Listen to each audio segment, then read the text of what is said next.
Hello दोस्तों, आप सभी का स्वागत है समसामयिक घटना चक्र के इस ऑनलाइन प्लेटफॉर्म पर। आज अपने इस वीडियो में हम लोग बात करेंगे 18 जनवरी 2025 से इंपॉर्टेंट करंट अफेयर के बारे में। और मैं आपको पहले बता दूं, ये हमारी सीरीज जो होती है ये न्यूज़पेपर और विभिन्न वेबसाइट पर आधारित होती है, जिसमें हम लोग PIB, Dainik Jagran, the Hindu, Indian Express, ANI, DD News इत्यादि से संबंधित जो महत्वपूर्ण खबरें होती हैं इन प्लेटफॉर्मों से संबंधित, उन खबरों पर अपने इस वीडियो में चर्चा करते हैं। चलिए हम लोग डिस्कस करते हैं 18 जनवरी 2025 के जो इंपॉर्टेंट करंट अफेयर आपके परीक्षा के दृष्टिकोण से, उनको देखते हैं। पहली खबर क्या है? पहला जो आपकी परीक्षा के लिए इंपॉर्टेंट हो सकता है, एलएनटी द्वारा आईएनएस उत्कर्ष को लॉन्च किया गया है। ठीक है, आईएनएस उत्कर्ष किसके द्वारा लॉन्च किया गया है? एलएनटी के द्वारा लॉन्च किया गया। इसका निर्माण, अब निर्माण किसके द्वारा किया गया है? तो लॉर्ड्स एलएनटी के द्वारा, यानी कि लॉर्सन एंड टुब्रो के द्वारा इसका निर्माण किया गया है। यह मल्टीपर्पज वेसल विभिन्न नौसैनिक अभियानों जैसे गश्त, खोज, बचाव, आपूर्ति मिशन और निगरानी कार्यों के लिए उपयुक्त है। यानी कि ये मल्टीपर्पज वेसल है जो आईएनएस उत्कर्ष है, ये क्या है? एक मल्टीपर्पज वेसल है। ठीक, मल्टीपर्पज वेसल की तरह यह कार्य करेगा। इसे चेन्नई के कटुपल्ली शिपयार्ड में लॉन्च किया गया है। कहां पर लॉन्च किया गया? एग्जाम में आपसे पूछे तो क्लिक करके आइए, चेन्नई के कटुपल्ली शिपयार्ड में इसको लॉन्च किया गया। या फिर एग्जाम में आपसे डायरेक्टली पूछ ले कि कटुपल्ली शिपयार्ड कहां पर है, किस राज्य में है? तमिलनाडु में है, और तमिलनाडु के चेन्नई में है। ठीक है, चलो, जो भारत के नौसैनिक जहाज निर्माण का एक महत्वपूर्ण केंद्र बन गया है। आईएनएस सार्थक की बात कर ले, यहाँ पे जैसे आईएनएस उत्कर्ष है, आईएनएस उत्कर्ष के बारे में जाना, तो आईएनएस सार्थक जो पहला वेसल था अक्टूबर 2024 में लॉन्च किया गया था और अब यह सेवा में सक्रिय है। यानी कि आईएनएस सार्थक और आईएनएस उत्कर्ष ये दोनों क्या है? ये दोनों मल्टीपर्पज वेसल है। ठीक है, मल्टीपर्पज वेसल है। तो यहां से एक चीज पता लग रही है, यहां से एक चीज क्या पता लगी कि जो आईएनएस उत्कर्ष और आईएनएस सार्थक जो है ये दोनों मल्टीपर्पज वेसल है। और खास बात क्या है कि आईएनएस सार्थक जो था ये पहला मल्टीपर्पज वेसल था, जबकि आईएनएस उत्कर्ष जो है ये दूसरा मल्टीपर्पज वेसल है। चलिए अगली खबर देखें क्या है।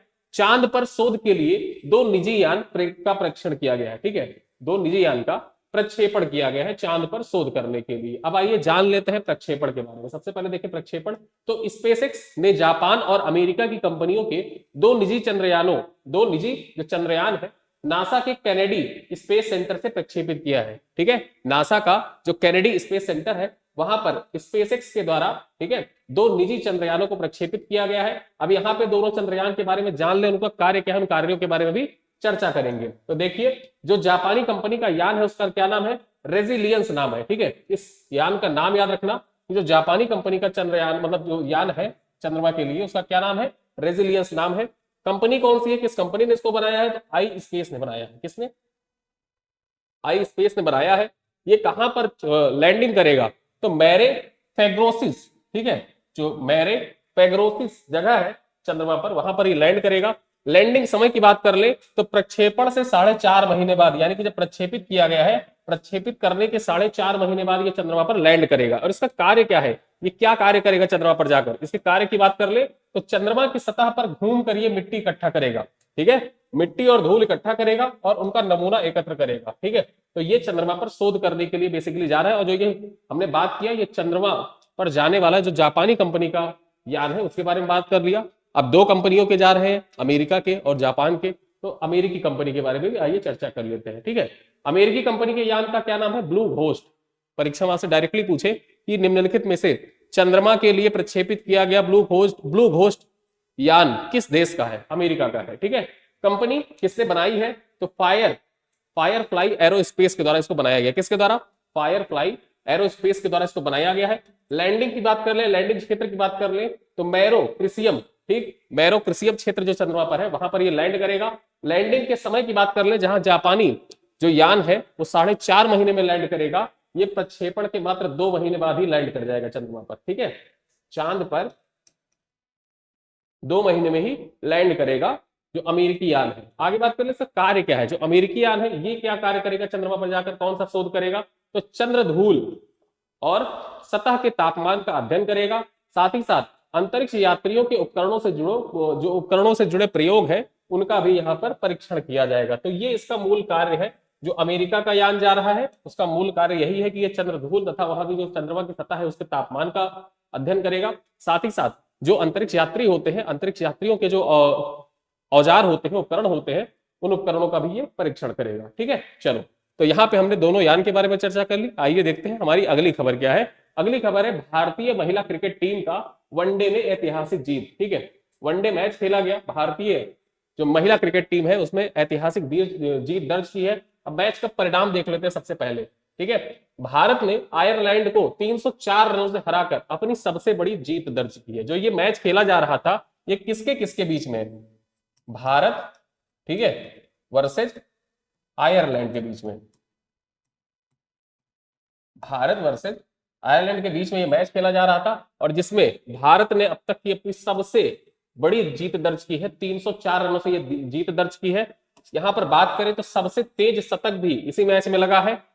कप्तान स्मृति मंधाना ने 70 गेंदों में वनडे क्रिकेट में भारत की ओर से सबसे तेज शतक जड़ा है। यानी कि स्मृति मंधाना ने, ठीक है, महिला क्रिकेट की बात कर ले तो महिला क्रिकेट में सबसे तेज शतक किसने जड़ा है? स्मृति मंधाना जी जड़ा है। कितने भी गेंदों में? तो 70 गेंदों में। ठीक है, 70 बॉल में इन्होंने रन बनाए हैं, कितने? शतक बनाए हैं। ठीक है, आगे बात करें, साझेदारी भी रिकॉर्ड हुई है, रिकॉर्ड साझेदारी दर्ज की गई। अब रिकॉर्ड साझेदारी किसके किसके बीच में?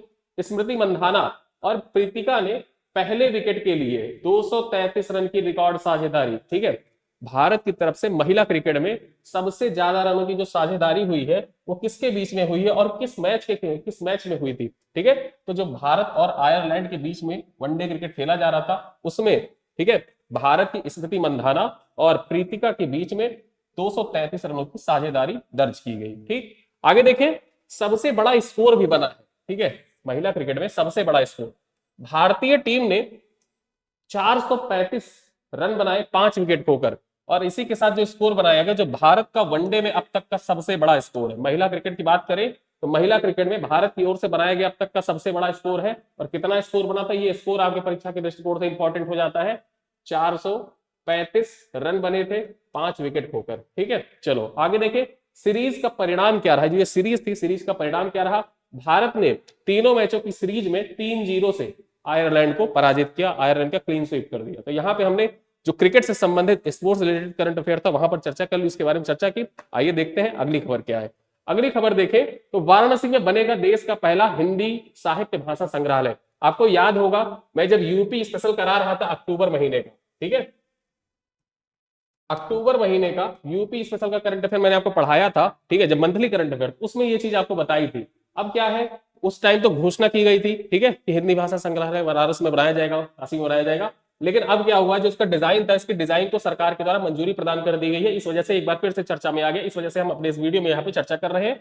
वाराणसी के राज्य हिंदी संस्थान परिसर में स्थापित किया जाएगा। कहां पर स्थापित किया जाएगा ये इंपॉर्टेंट है कि देश का पहला हिंदी साहित्य भाषा संग्रहालय कहां पर बनाया जाएगा?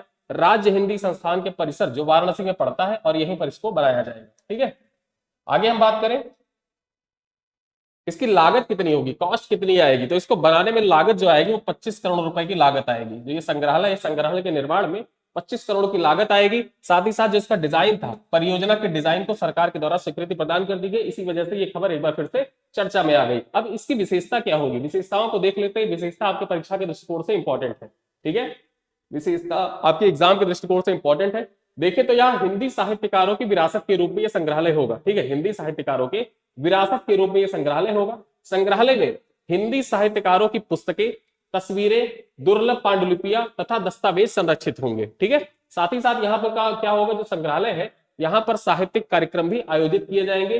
जैसे एम्फी थिएटर, एडिटोरियम में साहित्यिक कार्यक्रम, सेमिनार तथा अन्य गतिविधियां आयोजित की जाएंगी। यहाँ पर एक साहित्यिक गैलरी भी बनाई जाएगी। ठीक है, जिस साहित्यिक गैलरी में क्या होगा कि प्रमुख साहित्य हस्तियों की गैलरी और प्रतिमाएं यहाँ पर लगाई जाएंगी। इसी संग्रहालय में जो प्रमुख साहित्यिक हस्तियां हैं, चाहे वो मुंशी प्रेमचंद्र हो, भारतेंदु हरिश्चंद्र हो, उनकी सबकी यहाँ पर साहित्यिक गैलरियां बनाई जाएंगी अलग अलग नामों से। अब इसका महत्व क्या है? ठीक, इसका महत्व क्या है, महत्व देख लेते हैं, आपके एग्जाम के लिए इंपॉर्टेंट हो सकता है। और ये महत्व जो है, जैसे आप यूपी स्पेशल पेपर 6, ठीक है, मेंस में लिख रहे हैं, या पेपर 5 जब आप उत्तर प्रदेश की संस्कृति के बारे में चर्चा कर रहे हैं, वहां पर भाषाई संस्कृति के बारे में कोई बात आती है तो आप इस चीज का मेंशन कर सकते हैं, जिससे क्या होगा, ये वैल्यू एडेड मटेरियल की तरह आपके परीक्षा में उपयोगी हो सकता है। देखें तो यहाँ पर महत्व क्या है, हिंदी साहित्य के संरक्षण और प्रचार प्रसार के लिए यह संग्रहालय एक अनूठी पहल है। यह न केवल साहित्यिक धरोहर को सजोएगी बल्कि आने वाली पीढ़ियों को हिंदी भाषा और साहित्य से जोड़ेगी, जो महत्वपूर्ण भूमिका भविष्य में हिंदी भाषा के संरक्षण में महत्वपूर्ण भूमिका निभाएगी। तो ये हो गया, हमने चर्चा कर ली महत्व के बारे में। अब आइए देखते हैं हमारी अगली खबर क्या है। अगली खबर देखें तो भारतीय स्टार्टअप का अंतरिक्ष क्षेत्र में बड़ा कदम। जो भारतीय स्टार्टअप्स है उनमें देखा जाए तो अंतरिक्ष क्षेत्र में एक महत्वपूर्ण कदम रखा है। आगे बात कर ले तो भारतीय स्टार्टअप दिगांतरा और पिक्सल, दो कंपनियां हैं, दिगांतरा और पिक्सल, ये भारत की स्टार्टअप कंपनियां हैं और इन्होंने अंतरिक्ष के क्षेत्र में महत्वपूर्ण प्रगति हासिल की है।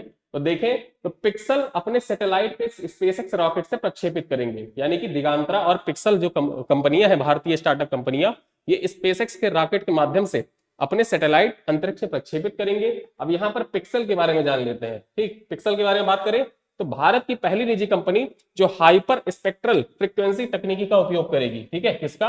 हाइपर स्पेक्ट्रल फ्रीक्वेंसी तकनीकी का उपयोग करेगी, जिससे होगा क्या कि इससे 150 से अधिक बैंड से पृथ्वी की विस्तृत अवलोकन संभव हो जाएगा। ठीक है, 150 से अधिक बैंड के माध्यम से पृथ्वी का अवलोकन, पूरा अवलोकन पृथ्वी का करेगी और इससे संबंधित जो डाटा है उसका उपयोग कहां कहां पर किया जा सकेगा?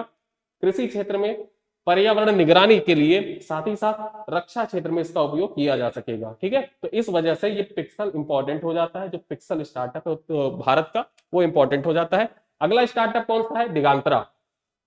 अब दिगांतरा के बारे में बात कर ले तो दुनिया का पहला कमर्शियल स्पेस कैमरा लॉन्च करेगी। जो दिगांतरा है स्टार्टअप, ये भारत की स्टार्टअप है और ये खास इसलिए हो जाती है कि दुनिया का पहला कमर्शियल, ठीक है, कमर्शियल स्पेस कैमरा किसके द्वारा लॉन्च किया जाएगा? दिगांतरा के द्वारा लॉन्च किया जाएगा। और ये जो कैमरा लॉन्च किया जाएगा इसका उद्देश्य क्या होगा? किस उद्देश्य से इसको लॉन्च किया जा रहा है? तो इसका उद्देश्य जो है वो अंतरिक्ष मलबे की निगरानी और सुरक्षा में महत्वपूर्ण भूमिका निभाना है। ठीक है, जो कैमरा है, जाहिर सी बात है कैमरे से आप हर चीज पे निगरानी रख सकते हैं। स्पेस डिब्रिस बहुत ज्यादा फैल रहा है, बहुत से सैटेलाइट आए दिन लॉन्च होते हैं, तो उनका जो मलबा रहता है, जैसे एक सैटेलाइट है, अब सैटेलाइट को अभी तक जो कुछ ही देशों के पास ऐसे तकनीकी सैटेलाइट जब तक काम कर रहे तो ठीक है, कार्य खत्म होने के बाद उनको वापस लाया जा सके। ठीक है, वरना बहुत से देश ऐसे हैं जिनके पास वो तकनीकी नहीं है जो अपने सैटेलाइट वापस ला सकते हैं। तो उसमें होता क्या है कि सैटेलाइट जब तक काम कर रही है ठीक है, वरना अंतरिक्ष में वो छोड़ दी जाती है। जब तक ऑपरेशनल रही तब तक ठीक है, उसका ऑपरेशन खत्म होने के बाद वो अंतरिक्ष में घूमती रहती है और स्पेस मलबे के रूप में कार्य करती रहती है। जिससे होगा क्या, भविष्य में कोई अंतरिक्ष यान अगर जो प्रक्षेपित किया जा रहा है या अन्य उपग्रह प्रक्षेपित किया जा रहा है तो वो स्पेस डिब्रिस जो भविष्य में होने वाले ऑपरेशन है उन ऑपरेशनों से टकरा कर नुकसान कर सकते हैं। और उसी दृष्टिकोण से अगर जो देखा जाए तो ये कैमरा इंपॉर्टेंट हो जाता है, जिसको विभिन्न उपग्रहों पर लगाया जा सकेगा और जब उपग्रह पर लगाएंगे तो उससे निगरानी की जा सकेगी। ठीक है, आगे हम बात करें अंतरिक्ष यातायात प्रबंधन में सुधार करना, जिससे राष्ट्रीय सुरक्षा को मजबूत किया जा सकता है। ठीक है, तो आप समझ गए होंगे जो मैं आपको बताना चाहता हूं कि निगरानी करेगा, कैमरा लगा होगा उपग्रह पर, तो जाहिर सी बात है दो उपग्रह आपस में टकरा भी नहीं पाएंगे। तो यहाँ पर पिक्सल और दिगांतरा के बारे में हमने विस्तार से चर्चा कर ली। आइए तो चलते हैं अगली खबर पर। अगली खबर हमारी क्या है? विनीत जोशी उच्च शिक्षा विभाग के सचिव नियुक्त हुए। कौन हुए हैं? विनीत जोशी जो है ये उच्च शिक्षा विभाग के सचिव नियुक्त हुए हैं। इनके बारे में जान ले तो इन्होंने पदभार कब ग्रहण किया? तो पदभार इन्होंने 16 जनवरी 2025 को उच्च शिक्षा विभाग के सचिव का पदभार संभाला है। और इनका जो कार्यालय स्थान है, ठीक है, कार्यालय स्थान ये कहां पर है?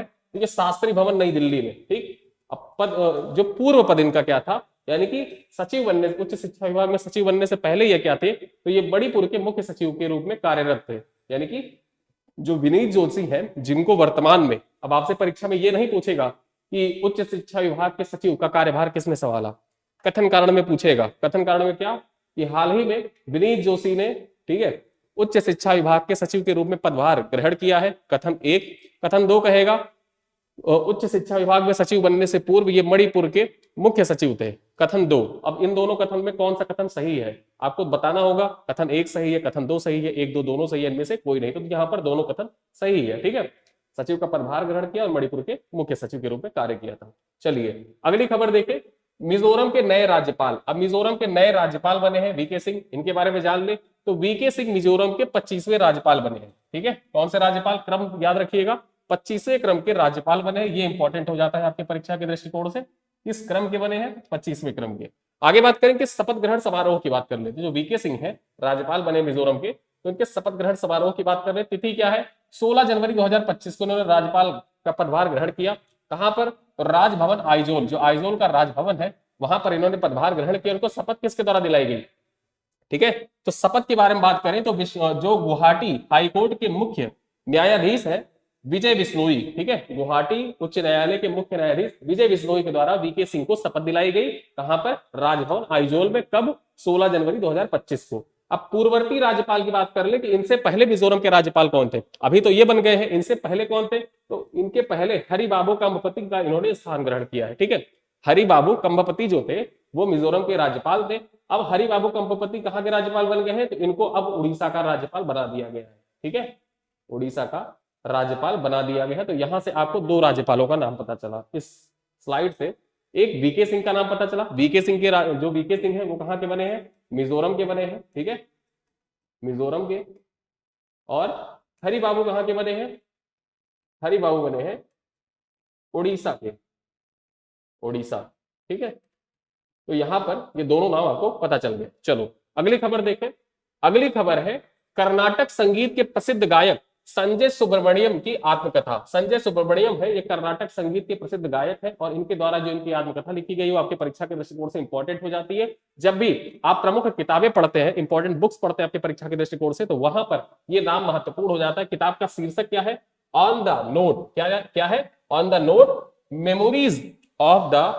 Memories of a life in music, ठीक है, on the note memories of a life in note, ठीक है। इसके लेखक कौन है? तो पुस्तक संजय सुब्रमण्यम, जो कर्नाटक संगीत के प्रसिद्ध गायक हैं, और कृपा गे, ठीक है, इनका नाम याद रखना, कृपा गे और संजय सुब्रमण्यम के द्वारा मिलकर यह लिखी गई है।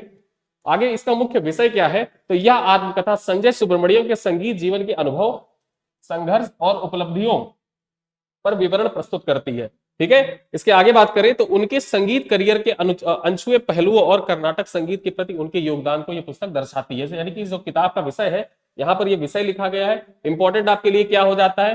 किसके द्वारा लिखा गया है, ठीक है, संजय सुब्रमण्यम के द्वारा। और संजय सुब्रमण्यम का सहयोग किसके द्वारा, किसने किया था?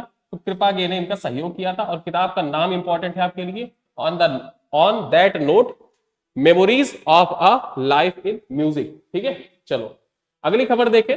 अगली खबर है महाकुंभ में वन प्लेट वन बैग अभियान की शुरुआत। अब वन प्लेट वन बैग अभियान की जो शुरुआत है ये आपके एग्जाम के लिए इंपॉर्टेंट हो जाती है। कब इसकी शुरुआत की गई? तो 15 जनवरी 2025 को इसकी शुरुआत की गई। कहां पर इसकी शुरुआत की गई? स्थान की बात कर ले तो सेक्टर 18 जो महाकुंभ नगर है, ठीक है, महाकुंभ नगर जो है ये यूपी का 76वां जिला है, 76वां जिला है। और इसी जिले में, ठीक है, इसी जिले में 15 जनवरी 2025 को वन प्लेट वन बैग अभियान की शुरुआत की गई है। किसके द्वारा की गई? उद्घाटनकर्ता कौन है? अभियान का उद्घाटन आरएसएस के सर कार्यवाहक कृष्ण गोपाल के द्वारा किया गया है, ठीक है। सर कार्यवाहक जो है, सर कार्यवाहक कृष्ण गोपाल, इनके द्वारा किया गया है। और वहीं पर अगर हम बात करें तो हेड कौन है इस टाइम पे? तो मोहन भागवत जो है वो हेड है आरएसएस के। इसका उद्देश्य क्या है? जो ये one plate one bag start किया गया, इसका मुख्य उद्देश्य क्या है? तो मेले को प्लास्टिक मुक्त बनाना इसका मुख्य उद्देश्य है। जो मेला है, महाकुंभ है, उसको प्लास्टिक मुक्त बनाना इसका उद्देश्य है। अभियान के तहत क्या किया जाएगा? तो कपड़े के बैग दिए जाएंगे, कपड़े के बैग, स्टील की प्लेट और गिलास का वितरण किया जाएगा। यानी कि मेले में कपड़े का बैग दिया जाएगा, एक प्लेट और एक गिलास दिया जाएगा। इसका महत्व क्या है? महत्व देख लेते हैं, आपके परीक्षा के दृष्टिकोण से इंपॉर्टेंट हो जाता है।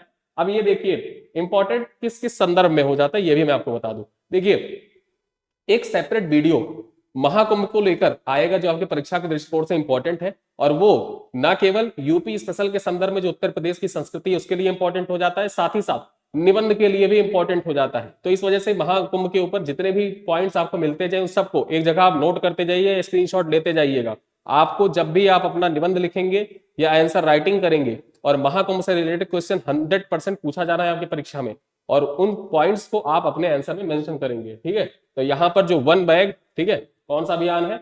अभियान वन प्लेट वन बैग। अब इस वन प्लेट वन बैग अभियान के बारे में जाने रहिए, आपके एग्जाम के लिए इंपॉर्टेंट है। यह अभियान प्लास्टिक प्रदूषण को कम करने और सतत विकास के प्रति जागरूकता बढ़ाने में महत्वपूर्ण प्रयास करता है। महाकुंभ मेला जो दुनिया का सबसे बड़ा धार्मिक मेला है, अब एक पर्यावरणीय दृष्टि से स्वच्छ और प्लास्टिक मुक्त होने की दिशा में बढ़ रहा है, ठीक है। ये पॉइंट आपके एग्जाम के लिए इंपॉर्टेंट है कि जो महाकुंभ मेला क्षेत्र है वहां पर प्लास्टिक का उपयोग को कम करने के लिए जो अभियान है इसको चालू किया गया है। आगे हम बात करें, अगली खबर इंपॉर्टेंट है आपकी परीक्षा के लिए और साथ ही साथ रक्षा, ठीक है, डिफेंस टेक्नोलॉजी से, रक्षा तकनीकी से संबंधित है। Medium range surface to air missile, ठीक है, जिसको आप MRSAM के लिए एक अनुबंध किया गया है। किसके किसके बीच ये अनुबंध हुआ है, आइए देख लेते हैं। तो अनुबंध की तिथि पहले जानिए, 16 जनवरी 2025 को ये अनुबंध किया गया है। अनुबंध की राशि क्या है, लागत कितनी है, तो ये अनुबंध जो है ये 2960 करोड़ रुपए का अनुबंध किया गया है। अनुबंध किसके किसके बीच हुआ है ये जान लो, भारत डायनेमिक्स लिमिटेड और रक्षा मंत्रालय के बीच का ये अनुबंध है। दोनों लोगों के बीच में करार किया गया। इसका लक्ष्य क्या है, जो अनुबंध किया गया है इसका उद्देश्य क्या है, क्या लक्ष्य है, किस लिए अनुबंध किया गया है, तो भारतीय नौसेना के लिए medium range surface to air missile की आपूर्ति के लिए ये अनुबंध करार किया गया है। आगे बात कर ले, उद्देश्य क्या है इसका, अनुबंध करने के पीछे उद्देश्य क्या है, भारतीय नौसैनिक जहाजों पर MRSAM प्रणाली को तैनात करना इसका मुख्य उद्देश्य है। साथ ही साथ भविष्य के नौसेना प्लेटफॉर्म्स में इन मिसाइलों का एकीकरण करना इसका उद्देश्य है। यानी कि भविष्य में जो नौसेना के प्लेटफॉर्म है वहां पर इन मिसाइलों का एकीकरण करना इसका मुख्य उद्देश्य जो ये अनुबंध किया गया है। किसके किसके बीच हुआ है ये जाने रहिएगा जरूर से, ये आपके परीक्षा में पूछा जा सकता है कि भारत डायनेमिक्स लिमिटेड और रक्षा मंत्रालय के बीच ये अनुबंध किया गया है। आगे बात करें इसका महत्व क्या है, अब महत्व देख ले। यह अनुबंध भारतीय नौसेना की सुरक्षा को मजबूती प्रदान करेगा, साथ ही साथ आत्मनिर्भर भारत की दिशा में एक महत्वपूर्ण कदम है। MRSAM प्रणाली जो है ये भारतीय नौसेना की समुद्री सुरक्षा को बेहतर बनाने के साथ साथ आधुनिकीकरण की दिशा में एक महत्वपूर्ण योगदान होगा। देखिए डिफेंस टेक्नोलॉजी से रिलेटेड मेंस में कोई आपसे परीक्षा में पूछा जाता है, और खासकर आप जाने रहिए कि जो medium range surface to air missile होते हैं इनके बारे में स्पेशली पूछ लिया जाए, ठीक है, तो वहां पर इन सारे पॉइंट आपके परीक्षा के लिए इंपॉर्टेंट हो सकते हैं। चलिए आगे देखें, एक अवार्ड शो है, फिल्म अवार्ड शो आपके एग्जाम के लिए इंपॉर्टेंट है। देखिए 21वें थर्ड आई एशियन फिल्म फेस्टिवल का समापन हो गया है, ठीक। अब इसका आयोजन कब से कब तक, तो 10 से 17 जनवरी के बीच इसका आयोजन किया गया था और अब इसका समापन हो गया। तो इससे रिलेटेड जो पॉइंट निकल के आए हैं वो आपके एग्जाम के लिए इंपॉर्टेंट है। पहला क्या है, आयोजन स्थल की बात कर ले तो मूवी मैक्स थिएटर, ठीक है, मूवी मैक्स थिएटर जो ठाणे महाराष्ट्र में अवस्थित है वहां पर इसका आयोजन किया गया था। आयोजन तिथि की बात कर रहे हैं तो 10 से 17 जनवरी 2025 के बीच में इसका आयोजन हुआ था। वही हम अवार्ड्स के बारे में बात कर ले तो एशियन सिनेमा कल्चर अवार्ड किसको दिया गया है, आपके एग्जाम के लिए इंपॉर्टेंट है कि एशियन सिनेमा कल्चर अवार्ड किसको प्रदान किया गया है, जावेद अख्तर को प्रदान किया गया है। एग्जाम में पूछे कि 21वें थर्ड आई एशिया फिल्म फेस्टिवल में, ठीक है, एशियन सिनेमा कल्चर का अवार्ड किसको प्रदान किया गया है, जावेद अख्तर को प्रदान किया गया है। वहीं हम बात करें सत्यजीत रे मेमोरियल अवार्ड, ठीक, सत्यजीत रे मेमोरियल अवार्ड। अब देखिए जैसे कल मैंने आपको बताया था वेस्ट बंगाल जर्नलिस्ट अवार्ड जो था, फिल्म जर्नलिस्ट अवार्ड, उसमें सत्यजीत रे जो अवार्ड था वो अपर्णा सेन को दिया गया था, लेकिन यहाँ चेंज हो गया, रफीक बगदादी। तो इसीलिए मैंने आपको कल भी बताया था कि सत्यजीत रे अवार्ड जो है ये विभिन्न अवार्ड शो में प्रदान किए जाते हैं। स्पेशली आपको नाम याद रखना होगा कि किस अवार्ड के लिए उसने पूछा है। ये याद रखना कि 21वें थर्ड आई एशियन फिल्म फेस्टिवल में सत्यजीत रे मेमोरियल अवार्ड किसको दिया गया है, रफीक बगदादी को दिया गया है, ठीक है। एग्जाम में आपसे पूछेगा, ये नहीं पूछेगा सिर्फ कि सत्यजीत रे अवार्ड किसको दिया गया है, नाम मेंशन कर देगा कि किस अवार्ड की वो बात कर रहा है। चलो आगे बात करें, जो ये अवार्ड था 21वां थर्ड आई अवार्ड, इसमें मराठी और भारतीय सिनेमा की श्रेणी में बात करें तो मराठी सिनेमा श्रेणी में सर्वश्रेष्ठ फिल्म किसको दिया गया है, जिप्सी, ठीक है, जिप्सी को सर्वश्रेष्ठ फिल्म का पुरस्कार मिला है, ठीक। और वहीं पर सर्वश्रेष्ठ निर्देशक का पुरस्कार किसको दिया गया है मराठी सिनेमा की श्रेणी में, शशि खंदारे जो जिप्सी के निर्देशक हैं। आगे बात करें भारतीय सिनेमा श्रेणी की बात कर ले कि भारतीय सिनेमा श्रेणी में सर्वश्रेष्ठ फिल्म का अवार्ड किसको प्रदान किया गया है, तो जुई फूल को सर्वश्रेष्ठ फिल्म का पुरस्कार मिला है। किसको, जुई फूल को मिला है सर्वश्रेष्ठ फिल्म का अवार्ड। और वहीं पर सर्वश्रेष्ठ निर्देशक की बात करें तो समीक राय चौधरी ये बिलाइन और साथ ही साथ जो जदुमोनी दत्त ये जुई फूल के लिए, यानी कि संयुक्त रूप से समीक राय चौधरी और जदुमोनी दत्त को सर्वश्रेष्ठ निर्देशक का अवार्ड दिया गया है। और दोनों की फिल्मों का नाम याद रखना कि समीक राय चौधरी की फिल्म है बिलाइन और जदुमोनी दत्त की फिल्म है जुई फूल, ठीक है। तो ये दोनों फिल्मों का नाम आपके एग्जाम के लिए इंपॉर्टेंट हो जाता है।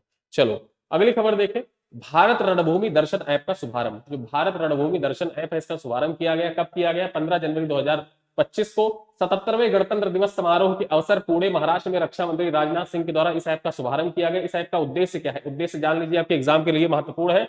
रणभूमि पर्यटन को बढ़ावा देना, साथ ही साथ आम नागरिकों को ऐतिहासिक युद्ध स्थल तक पहुंच प्रदान करना, ताकि वे भारतीय सैन्य इतिहास को जान सके और समझ सके। ठीक है, यानी कि जो ऐतिहासिक युद्ध स्थल है वहां तक की पहुंच प्रदान करना इस ऐप का मुख्य उद्देश्य है। इस जो ऐप है इसके माध्यम से कौन कौन से प्रमुख स्थल है जिनको सम्मिलित किया गया है? 1962, 1971 और 1999 के युद्ध क्षेत्र को शामिल किया गया। साथ ही साथ सियाचिन बेस कैंप और 2020 में गलवान संघर्ष स्थल को भी इसमें शामिल किया गया है। ठीक है, इस ऐप में मूलतः देखा जाए तो 5 स्थानों को शामिल किया गया है। 1962, 1971, 1999 में जो कारगिल वार हुआ था, उसके बाद सियाचिन बेस कैंप और 2020 में जो गलवान वैली इंसिडेंट हुआ था उसको भी यहाँ पर शामिल किया गया। ये किसका संयुक्त प्रयास है? जो ऐप बनाया गया है, ऐप का निर्माण किया गया है, ये किसका संयुक्त प्रयास है? तो यह ऐप पर्यटन मंत्रालय, किसका?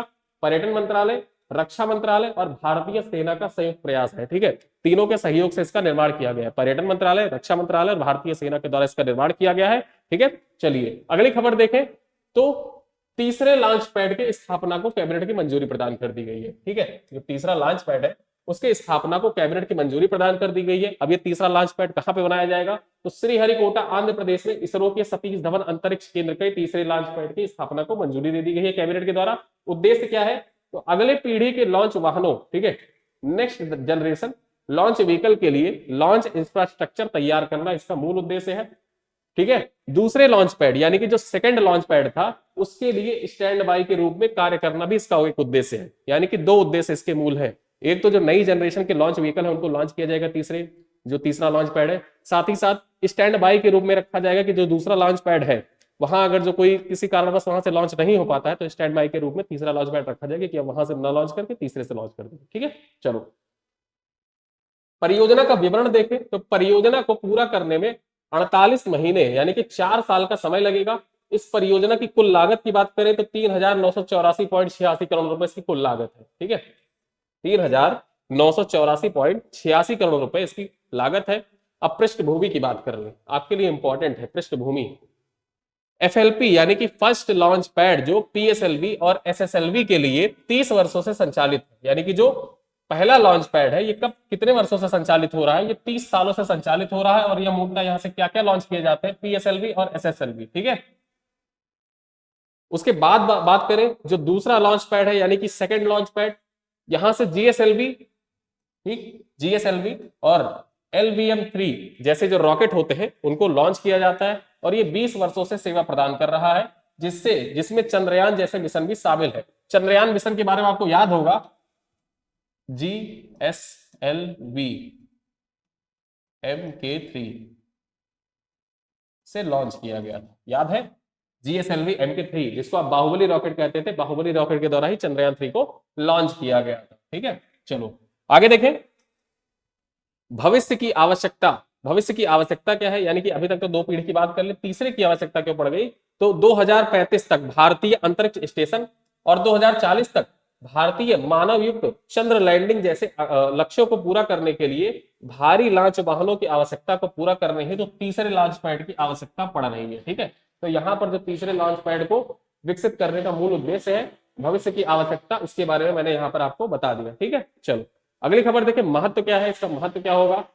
यह लॉन्च पैड भारत के अंतरिक्ष मिशन के लिए आवश्यक भारी और तकनीकी दृष्टि से उन्नत इंफ्रास्ट्रक्चर प्रदान करेगा। भविष्य में भारतीय अंतरिक्ष कार्यक्रमों के लिए इसे आधुनिक और मजबूत आधार पर तैयार किया जाएगा। ठीक है, यानी कि भविष्य के लिए यह महत्वपूर्ण हो जाता है।